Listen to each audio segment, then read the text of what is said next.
Well, hey, good morning, everybody. It is Dave, and Bo is here, but she, for some reason, is very shy this morning. She is actually over there at the neighbor's house. There she is. She'll be over here in a minute, because when she hears me talking, she'll pop on over. I wanted to start in the front yard, though, because I've got a second bloom already. And today is the last day of May 31st, 2025. It's a beautiful Saturday here. And this is Souvenir de Malmaison. It's a beautiful antique rose. In fact, I got this from Antique Rose Emporium many moons ago. Just actually not many moons, but about 2 years ago. And it's absolutely beautiful. We've also got, most of the other roses are pretty well done recently with their first bloom cycle, but this one here is already on its second. Look at this beautiful cluster of roses here. Again, just an old antique rose. And this one here, I don't know if we ever got a good bloom on it or not, that I was able to picture in one of these videos, but this is Teresa Bugnet. And one of my favorite, this is a rugosa rose, and just a very beautiful blossom to it. Speaking of ending the rose cycles, I just went ahead and cut back all of the iceberg roses out here. They finished their first bloom cycle, and I just went ahead and really hacked them all back. But look at how beautiful. The foliage is still nice and green. Iceberg is one of those really disease-resistant roses. Other than that, everything is looking pretty green out here. We have Stephanotis blooms, so let's walk over to that. The camellia is done. I may do a little bit of hedging on that this week. You have a very short window of pruning for camellias because of where they set their blooms. So like on this one here, you can see it's kind of right at the end of the stem. That's of course where they're going to set. And so you want to only prune as soon as it's done blooming. In fact, I may even let this one go for this year. Just do maybe some selective branches if one gets too out of whack. So Stephanotis, that's ficus. This is Stephanotis. You'll see it in a lot of floral bouquets, bridal bouquets, especially this time of year because it does come into bloom in June. Pretty fragrant, very easy to grow vine, and definitely a very nice tropical favorite.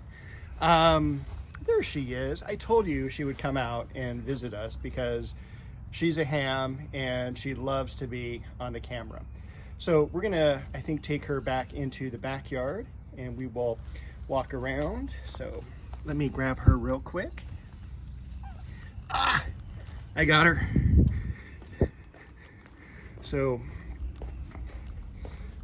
nothing in the planter bed here. Probably put some vinca in. A couple years ago, did some wildflower seeds. That was fun.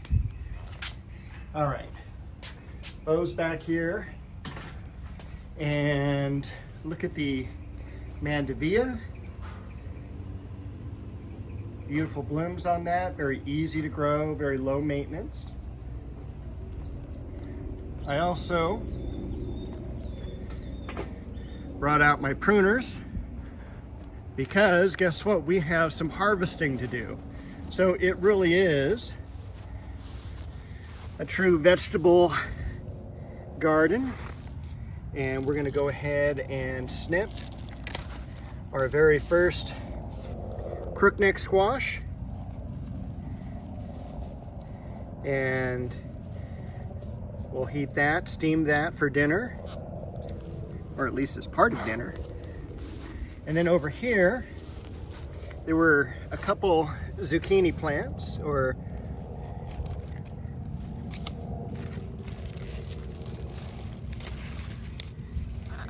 right, we got one. And over here there was another. Sorry for that. Quick move of the camera. All right, so 2 zucchinis and a crookneck squash, and we are ready to go, all ready for our vegetables. I wish the tomatoes would start ripening. It's still a little bit early for them. Normally, maybe another month at the latest. So we've got all sorts of cool ones, such as the Romas. All right, we've got some other varieties of tomatoes, such as Champion over here.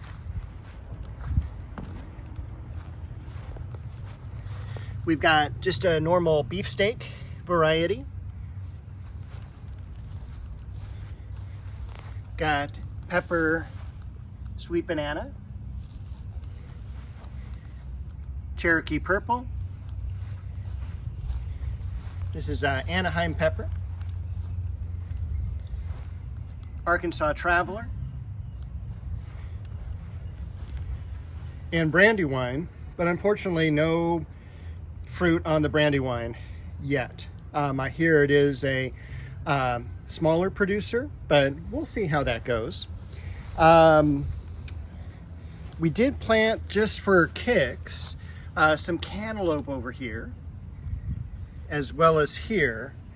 Neither of them are doing terrific, but it's also kind of a really tough soil and everything, and I decided to throw these out into the yard just to get them out of the normal flower beds that I normally have them in. So it's all about, you know, crop rotation, and you don't want to plant the same thing in the same spot every year because it can build up some diseases and such. So just trying out something new. Thought this would be fun. Still pretty fun. So I do also wish the tomatillo would start to produce, and that's over here. But look at how vigorous that plant is. A lot of blooms, a lot of buds. So I'm really excited about that. I think my neighbor is playing some music, so if you hear some background stuff, I apologize. But we'll just walk through the rose garden real quick. This is Judy Garland, one of the really nice multicolor floribundas. Got a few conifers tucked into here as well. We've got chocolate cosmos. Look at all those blooms. Isn't that a terrific plant? Very easy to grow. And that is its second year. We just cut that back over the winter time. Look at all those bloom spikes up on the daylilies.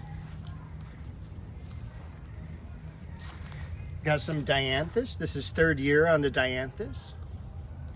And we also have some gladiolas in bloom. So let's take a look back here.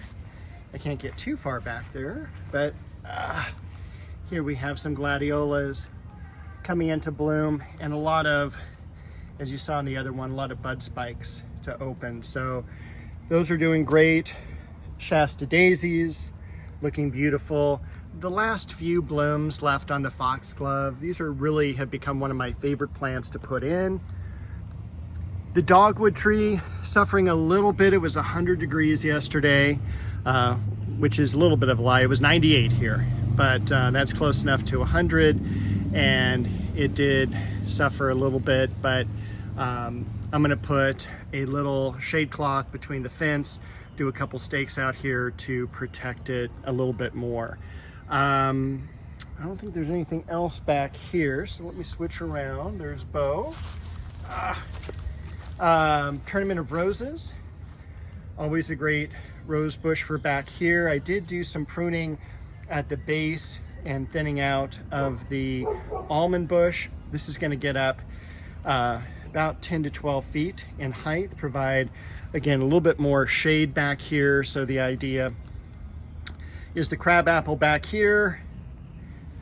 We've got the almond bush, plum tree, multi-grafted. Take a look at these since we're here. Tree lilies. So most of these are about 5 foot in height. That one in the back is 6 foot. That is literally my height. And that's going to be absolutely beautiful when those come into bloom. It's an apricot color, trumpet-shaped flower. Cherry tree. Look at the geranium back here. Bay tree. Apricot tree. The red in the background, that is red dragon, Japanese maple. And we've also got flowering apricot, which is a plant I always wanted. We've got a arboretum here, the LA County Arboretum in Arcadia, and that has one of the most beautiful flowering apricot trees. So I'm glad I was able to get one. Let us take a look. There's, by the way, this is where Bo likes to hide. There she is. So we might see her following us later. Let's go back to the other side real quick, walk through that. We even, all right. Magnolia Elizabeth, beautiful yellow flowers. This tree, I actually got a really good deal. It was half off. So I think I only paid about $100 for it at most. And it's a beautiful Monrovia nursery hybrid. And it's just stunning yellow flowers. If you look back at my videos of this tree here, this is pink. As far as blossoms, it's just a regular Alexander magnolia.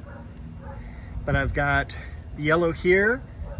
I've also got this one here.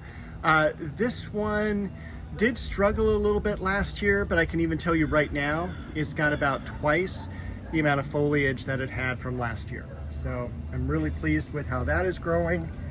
We've got the plumeria here, all leafed out now. We've got Japanese maple bloodgood, and also this bloodgood over here. I need to get back in here and do some work, but this is a Chiananthus, Chinese fringe tree. Beautiful white blossoms in the springtime. Clivia, I'm also going to be covering now that it's getting warmer and we're within about 100 days of the summer solstice. And in the background over here, we've got the false Aurelia, which holds up pretty well in the sun, even though it's more of a shade, noted to be a shade type of plant. And in the background here, this is Heliotropium, and the variety is Ecuador. Has a beautiful, very light fragrance, but really this is what I remember more of the smell of the nurseries that I worked at. I've got some yarrow here, more Shastas, variegated geranium, and Shishigashira Japanese maple. I did not see any fruit, although I did have some flowers on the pomegranate. So this is second year for that. So next year probably will be some fruiting on this, hopefully. But it's a beautiful plant here and it fits this area really well. Down here at the base of the tree rows, we've got some Alstroemeria, some variegated Alstroemeria. Got the Dahlia or rabbit's foot fern, some impatiens, Pittosporum with some orchids underneath.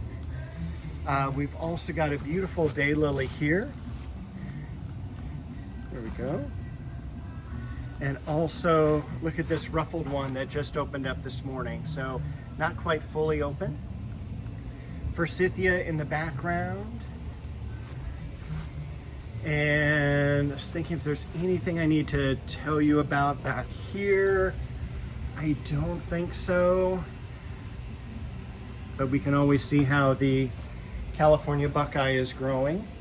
This is a native plant to us. It is in the chestnut family.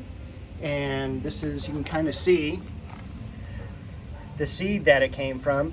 There's only about a 50% chance of germination from the seed, but this one is my first one of three, third time that I tried this to germinate. It's an absolutely stunning tree, beautiful blossoms, and I'll probably keep it in this container for probably the next year. I have transplanted it out of its original 4-inch container, so give it a chance to acclimatize to the larger area, larger space. The Wandering Jew back here, looking beautiful. Look at the blooms coming up on this. This is Trachelium. It's going to have a purple flower, shade plant. Also the variegated dogwood there, absolutely stunning. That's going to go over here as well, probably between the two tree roses. So it's going to go right about here where these ferns are. So anyway, that was a tour around, gosh, both the backyard and front yard today. And I appreciate each and every one of you for watching, and I appreciate all the new subscribers I have thanks to the Late Late Horror Show. Appreciate you guys coming over, and normally for my garden walks it is mostly documenting what I've put in, the growth of the plants, things like that, and occasionally I'll visit some nurseries, and I'll have some more other things I'll talk about in the next couple of weeks. So happy gardening, and I will see you next week with another video.